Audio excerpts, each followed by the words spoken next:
Nazdar, po takové střední době, video vychází každý týden, doufám, že to oceňujete, se zase vidíme u nového videa s novou babičkou. Tak jo, půjdeme rovnou na to. Dnešní set ovládá Brainrot. Na tom se asi většina z nás shodne. Prostě YouTube je teďkon zhalcený, plný Brainrot videí, začalo to s kybertoiletem někdy v první polovině roku 2023, no a skončili jsme tady na začátku roku 2025, kdy má každý Brainrot slovo svůj význam, existuje jich desítky, možná stovky, co já vím, a reálně na Google existuje i Brainrot Wikipedia, vážně, bylo to hrozný. No, prostě máme tady najednou vesmír slov, ale Brainrotem se dneska nebudeme zabývat. I když se budeme zabývat něčím, se na ten Brainrot malinko navazuje, tak teďkon fakt ne. Actually se budeme teďkon zabývat seriálama, který nebudou úplně zas tak jakože Brainrotový, protože Brainrot seriály jako třeba Skibidi tohle tam Dagda, tak bych prostě chtěl vynechat. Kvůli tomu, že je to prostě kámo Brainrot, co od toho chcete čekat. Ale teďkon bych se rád podíval na ty seriály, které byly myšlený vážně, který jsou myšlený vážně a budu se to teda hodnotit podle několika různých faktorů. Jedna, publikum. Publikum hraje prostě klíčovou roli.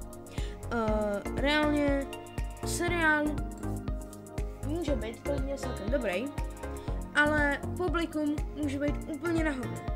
A když se pak to publikum nějakým způsobem prezentuje na sociálních sítích, tak hrozně o tom seriálu uvidíte, dostaneme se k tomu, pokud nechápete, tak určitě pochopíte.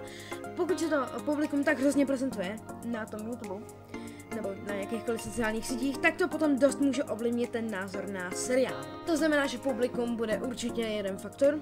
Druhý faktor je scénář. Scénář podle toho, jak moc propracovaně je napsaný, a taky se tam budou hodnotit, jestli tam jsou nějaký takový fakt blbý témata, který se podle spoustu lidí opravdu nemají cenu za to rozebírat.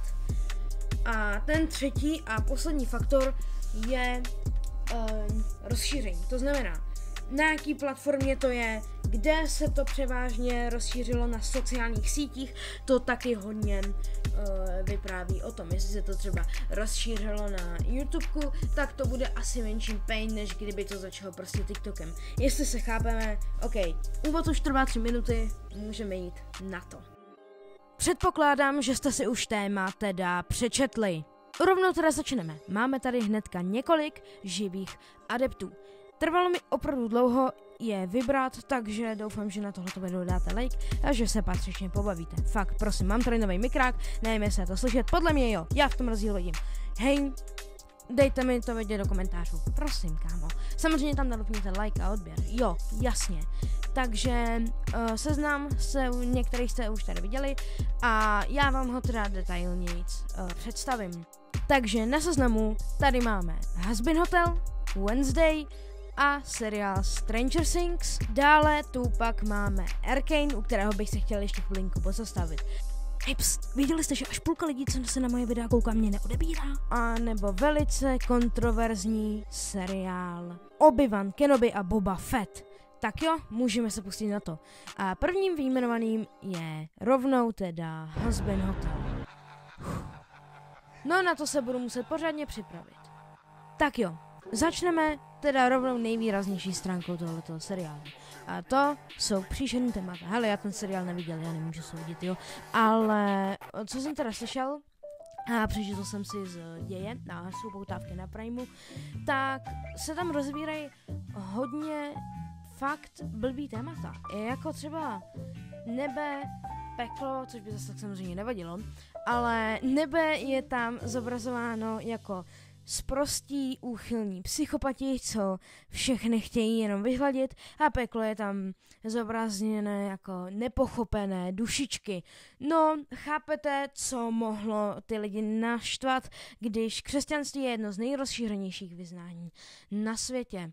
Hele, já se do toho nějak úplně motat nechci, ale nepřijde mi to úplně fajn, dál se tam samozřejmě objevují hodně citlivá témata, které tady nemůžu říct, ale je to takové to, když jistá žena nemá peníze a tak musí někomu se zaprodat a pak si ukazováním sebe vydělávat na veřejnosti. Víte, co tím myslím?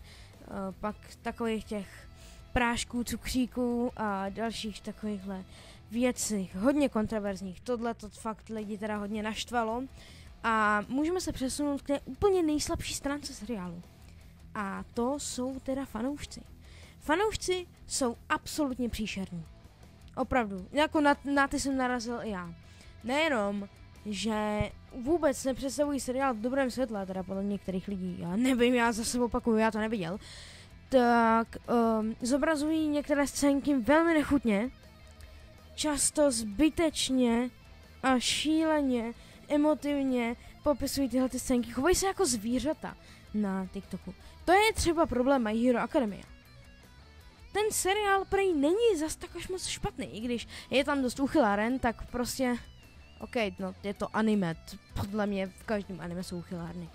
Hej, ale ty fanoušci tomu dodali tak odpornou pachuť, že se to fakt každému hnusí a já se jim absolutně nedivím. No nic, pojďme dál.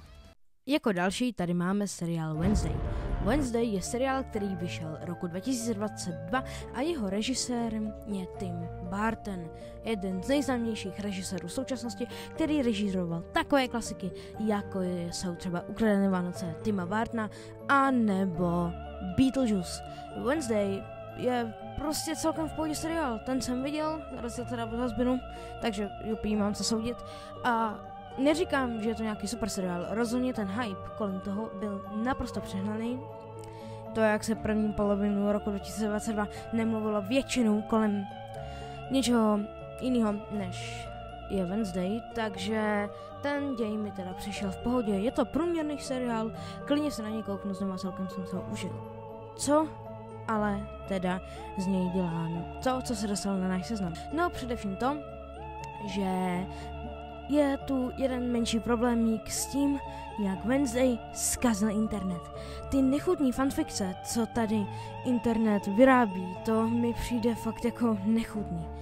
Ty Brainrot Wednesday videa, především Multiduček Challenge, anebo nevím, kdo to vyrábí, prostě reagoval na to bouchal. Hledal jsem se ho při researchi na jeho reakci, která by snad měla být, ale teď jsou s tím nějaké komplikace.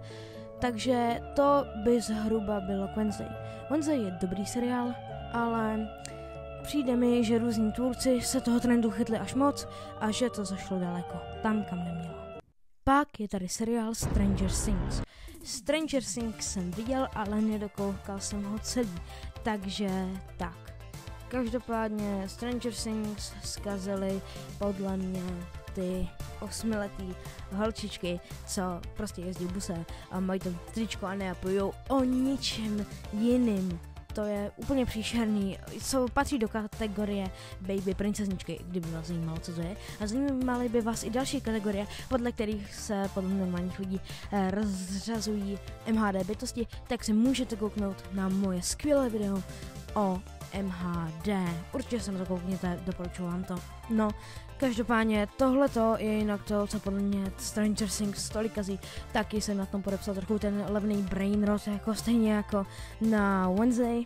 Tam myslím, že to bylo vidět, ale o něco více v té Wednesday než tady na Stranger Things. Každopádně Stranger Things hodnotím já poměrně dobře, je to ten seriál asi v pohodě. Co mě teda malinko nevyhovuje, tak to jsou americké 80, jako jasně, nemám se asi něco stěžovat, ale pro většinu českých diváků to nostalgie není, takže to obecně mají mnohem hůř než nějaký americký diváci, který si na to zavzpomínají. Proto je to možná v Americe tak moc jako hypovaný, že je to super seriál a ne úplně tady v České republice, protože reálně, řekněme, takhle 80. léta v České republice opravdu nevypadaly. OK, dále tu máme Arcane. Arcane je seriál, který už vyšel před pár lety, respektive první řada vyšla před pár lety, ta druhá vyšla až na konci roku 2024 a musím říct, že ten seriál je boží, jako fakt boží. už od vypuštění bylo jasný, že do toho Netflix chce narvat miliony. A miliony do toho šly. Dolarů samozřejmě. A vrátilo se jim to určitě. Arcane byl a furt je po druhé řadě jeden z nejsledovanějších seriálů na celém Netflixu. Přitáhlo to tam nové diváky, to určitě, ne třeba tolik, jako by přitáhlo třeba Wednesday, u které po jejím vyjítí na Netflix, tak se brutálně zvedl počet předplatitelů. Hej, ale koho to zajímá? Každopádně scénky jsou tam úžasný, styl animace se mi vyhovuje a to, že některý lidi mručej nad tím, že ten seriál není dostatečně korektní na takovou dobu a navíc je to seriál o hře, ne. Jako reálně je to dobrý seriál, užil jsem si to a jen pokud jste to viděli, můžete napsat do komentářů, tak nám přišlo, že ty hlavní postavy, co původně měly být hlavní postavy, nakonec vůbec původní postavy nebyly. Hej, reálně nakonec se prostě vedlejší postavou staly ty hlavní a hlavní se dost často staly vedlejší, jako v případě Eka. Dobře, nebudu do toho zabíhat, prostě Arcane je fan seriál, je mi jedno, co si říká a určitě se na to běžte podívat, fakt super. No nic, jdeme dál. Co tam máme? Obi-Wan Kenobi. Tak jo. Na Obi-Wana Kenobiho se těšilo miliony lidí po celém světě. Obi-Wan Kenobi je jedna z nejoblíbenějších postav celé Star Wars ságy. I přesto, že mě úplně nesedla, si Obi-Wan našel srdce právě u těch milionů diváků, kteří tak očekávaně vyhlíželi film Obi-Wan Kenobi. Proč film? No, on to původně film měl být, ale nakonec z toho vzniknul seriál. A hádejte proč, aby víc lidí natáhli na Disney+, no to mě trošičku štve. Hej, reálně Star Wars filmy už by chtěli nějakou obměnu. No, každopádně ten seriál byl spoustukrát nudnej, spoustukrát mi tam přišly ty záběry hodně levný efekty tam byly, ale zase samozřejmě tam byly zábírky, které jsem si užil a ten jedajský souboj, jak se tam ten Obi-Wan poprvé setkal s Darthem Vaderem, to bylo fakt jako hustý, to jsem si užil a seděl jsem tam s ksichtem přistisknutým na televizi a bylo to fakt super. Ovšem, jak už jsem říkal, ve většině případů to byla hrozná nuda. OK, jdeme teda na Boba Fetta, který nám to celé hezky uzavře. Boba Fett mi přišel také extrémně slabý. Jeden z nejnudnějších seriálů, na kterém jsem kdy byl na premiéře na Disney+. Taky to byl jediný seriál. Ale OK, to je jedno, prostě jdeme dál. Boba Fett mi přišel v některých momentech stejně jako Obi-Wan celkem v pohodě Saroš. Ovšem těch momentů tam bylo přeci jen méně. Příběh se prostě vlekl a nebral konce. A chvilkama už jsem si říkal, tyjo, já chci, aby to skončilo. Je to fakt celkem otravný a chtěl bych, abych měl Boba Fetta dokoukanýho. Je to nuda a znám dokonce i kamaráda, který kvůli tomu úplně ztratil zájem o Star Wars a to je fakt zajímavý. No, je smutný, jak se Disney prasí tuhletu ságu svýma výtvorama. Každopádně tohleto bude ode mě pomalu vše. Určitě mi dejte vědět, co si o tom myslíte, hoďte tady sub, hoďte tady lajkos, hej, pomalu se blížíme k 100, dáme to, kámo, aspoň do té 80 bychom to mohli dotáhnout na konci března. Já vám věřím, dáte to, jste skvělí. Já vám přeju hezký zbytek dne a těším se, co budeme společně prožívat dál. Nazdar! Jo, a botové, co se týče oceně, tak o tom rozhodnete v komentářích. Takže pište, pokud tam bude jeden komentář, zvítězíte jeden seriál.